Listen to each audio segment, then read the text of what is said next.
देखिए chapter number 3, any number of forces acting at A point. Article number 1, polygon law of forces. Polygon law of forces में क्या दिया गया? If A number of forces acting at A point be represented in magnitude and direction by the sides taken in order of a closed polygon then they are in equilibrium। ठीक है, हमें proof क्या करना है कि अगर हमें कोई नंबर ऑफ फोर्सेस गिवन है 1 2 3 4 5, कोई भी नंबर हो सकता है, अगर हमें नंबर ऑफ फोर्सेस गिवन है in magnitude and direction, magnitude मतलब उसका जो भी वेट बनता है, और डायरेक्शन, ठीक है, मैग्नीट्यूड और डायरेक्शन में जो भी फोर्सेस गिवन है बाय साइड्स, अगर हम उन साइड्स को उसी ऑर्डर में लेके एक क्लोज पॉलीगॉन बनाते हैं then they are in equilibrium. Equilibrium में क्या होता है? रिजल्टेंट क्या हो जाता है? ज़ीरो हो जाता है। ठीक है, हमने डायग्राम में शो क्या किया है? हमने फोर्सेस लिए हैं F1, F2, F3, F4 and F5। ठीक है, इसको हम क्या करेंगे? एक पॉलीगॉन के रूम में पॉलीगॉन की तरह हम शो करेंगे। ठीक है, ये देखिए, ये फोर्स है F1, एक्स एक्सिस मान लेते हैं इसको। ठीक है, ये एक्सिस F1 आ गई। अब ये इस डायरेक्शन में, अब ये देखिए, ये F2 जो है, अगर ये वाई एक्सिस है, ठीक है, तो F2 इधर को गई वाई एक्सिस के, तो अगर मान लो यहाँ पे वाई एक्सिस है तो सेम इधर को गई। ठीक है, यहाँ से शुरू करनी है, इस पे वाई एक्सिस बना के देख लेना, ये इधर को है तो ये ऐसे चली जाए। ठीक है, अब ये फोर्स इधर को है तो ये फोर्स भी इधर को है। अब ये नीचे को है, ये भी नीचे को है, ये इधर नीचे को है, ये भी नीचे को है। ठीक है, तो ये बन गई क्लोज्ड पॉलीगॉन। ठीक है, F1, F2, F3, F4, F5। अब इसको इक्विलिब्रियम में शो कैसे किया है? हमने रिजल्टेंट ट्रायंगल लॉ में देखा था, this plus this is equal to this one. ठीक है, तो यही यहाँ पे लगेगा, A B plus B C, A B plus B C is equal to A C आ गया। नाउ अब ये वाले ट्रायंगल देख लेंगे, A C plus C D, D A आ जाएगा। ठीक है, अब A D plus D E, A E आ जाएगा, ए ई आ जाएगा। ठीक है, यहाँ पे हमने क्या ली थी? A B B C C D D E A E और ई ए, डायरेक्शन अलग हो गई, और ऑपोजिट डायरेक्शन में सेम फोर्स हो तो माइनस हो जाएगा, जब डायरेक्शन चेंज करेंगे तो ये कैंसिल होके ज़ीरो। तो अगर इसका रिजल्टेंट ज़ीरो है तो फोर्सेस केस में आ जाएंगी, इक्विलिब्रियम में आ जाएंगी। ठीक है, ये थी इसकी फर्स्ट आर्टिकल। ठीक है, इससे रिलेटेड हम एक एग्जांपल करेंगे। If the forces of magnitude P, Q, R acting at a point parallel to the side BC, CA, AB respectively of a triangle ABC, prove that the magnitude of the resultant is this। देखिए बेटा, फिर से तीन forces given हमें P, Q और R। ये P force है, ये Q फोर्स है, ये R है। फिर से एक्स एक्सिस और वाई एक्सिस ले लिया, ये वाई के थोड़ा सा इधर। ठीक है, ये हमने एक्स एक्सिस ले ली P फोर्स। ठीक है, ये P फोर्स है, और ये Q फोर्स जो है, ये अगर वाई एक्सिस ऊपर को सीधा लेते हैं तो ये थोड़ी सी इसके स्लांट आ जाएगी, सेम एंगल बनाएगी वाई एक्सिस के साथ जो यहाँ पे बन रहा है। ठीक है, ये नीचे को है तो ये नीचे को फोर्स आ गई, ये तीन ट्रायंगल बन गए हमारे। ठीक है, अब देखो एंगल कैसे बनाया, एंगल कैसे लेते हैं? ये हमने ट्रायंगल ले ली, तीन फोर्सेस ली थी ना। ठीक है, तो ये एंगल है ए, यहाँ पे है बी और यहाँ पे है सी, ये पूरा 180, तो ये इतना आ जाएगा 180 minus C. Again this full is 180, तो ये आ जाएगा 180 minus A. Again here is 180 and this is 180 minus B. Clear? अब इसी को हम फोर्सेस को शो करेंगे इन दिस फॉर्म। ठीक है, ये आ गया हमारा Q, ये आ गई वाई एक्सिस, ये एक्स एक्सिस। ठीक है, ये आ गई P और ये आ गई R। ठीक है, अब ये एंगल कैसे आया?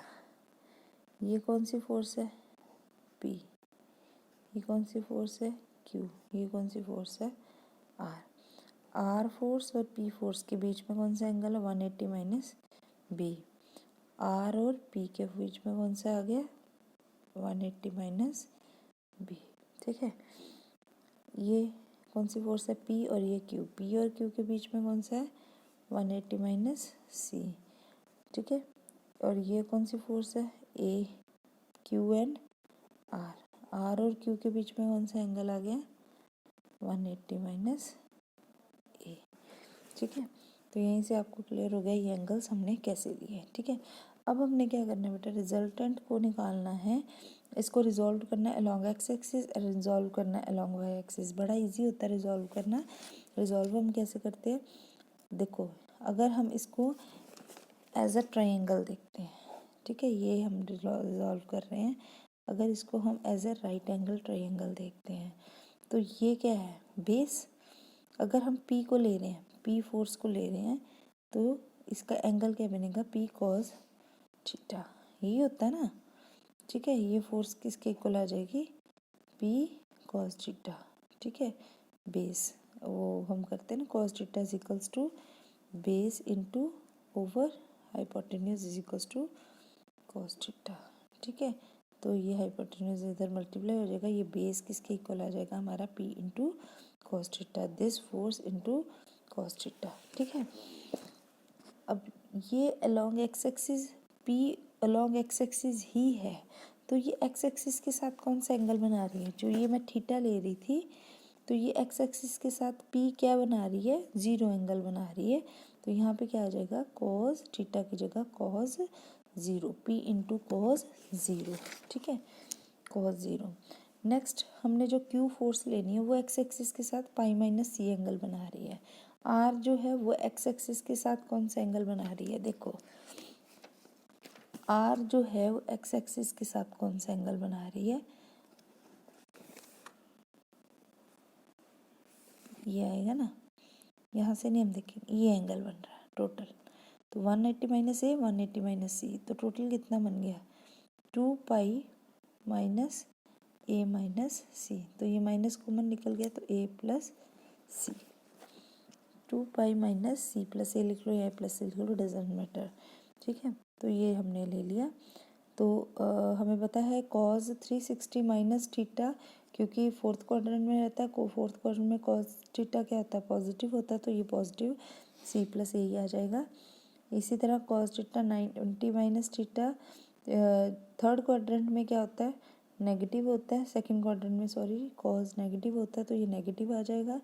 ठीक है, तो ये हमारी फर्स्ट बन गई resolve plot along X axis. Again हमने वाई एक्सिस में हम क्या ले लेते हैं परपेंडिकुलर, तो परपेंडिकुलर हम परपेंडिकुलर डिवाइडेड बाय हाइपोटेन्यूज हम किसके इक्वल लेते हैं साइन थीटा के इक्वल। ठीक है, तो साइन थीटा आ जाएगा रिजॉल्व पार्ट में एफ साइन थीटा। अगेन वैसे ही हमने एक्स एक्सिस के साथ साइन ज़ीरो फोर्स बना रही है, ज़ीरो एंगल बनेगा, ऐसे हमने ये ले लिए resolve part along Y axis भी ले लिए। ये दोनों आगे दोनों को स्केयरिंग करेंगे, एडिंग करेंगे, एफ स्केयर कॉस के थीटा एफ स्केयर साइन के थीटा, एफ स्केयर कॉमन आ जाएगा कॉस के थीटा प्लस साइन के थीटा 1 के इक्वल आ जाएगा। देखिए ये आ गया 1 के इक्वल। ठीक है, तो ये हमारी पूरी बन जाएगी squaring and adding, cos square sine square एक ब्रैकेट में रख लेना, साइंस कॉस सी कॉस बी माइनस साइन सी, ये फार्मूला लग गया वो 1 आ जाएगा।